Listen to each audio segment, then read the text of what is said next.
কত বড় একটা মাথা, এটা দিয়ে আমরা মুগ ডাল রান্না করব।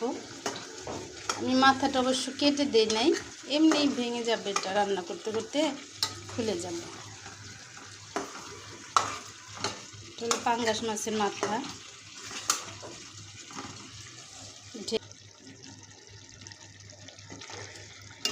দেখেছেন এই যে মাছটা আমি কিন্তু কেটে দিই, এমনি এমনি এটা খুলে গিয়েছে।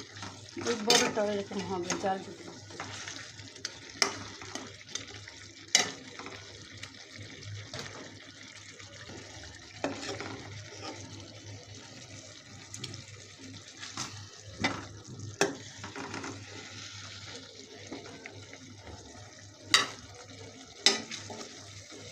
দেখেছেন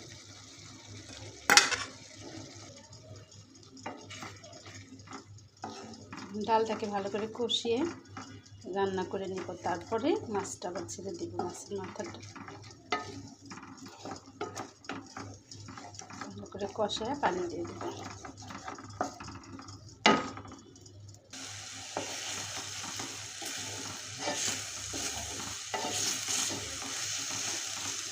আমি গরম পানি করে রেখেছি, কষায় ভালো করে, তারপরে গরম পানিটা ঢেলে দেব। কষানোটা হয়ে গেল আমার।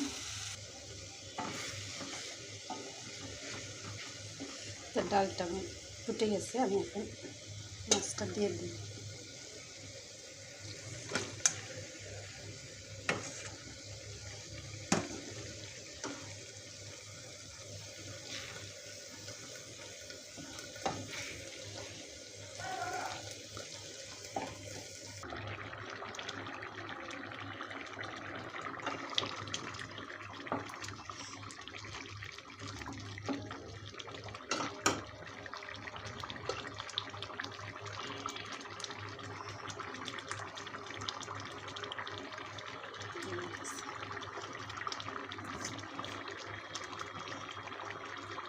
হয়ে গেল আমার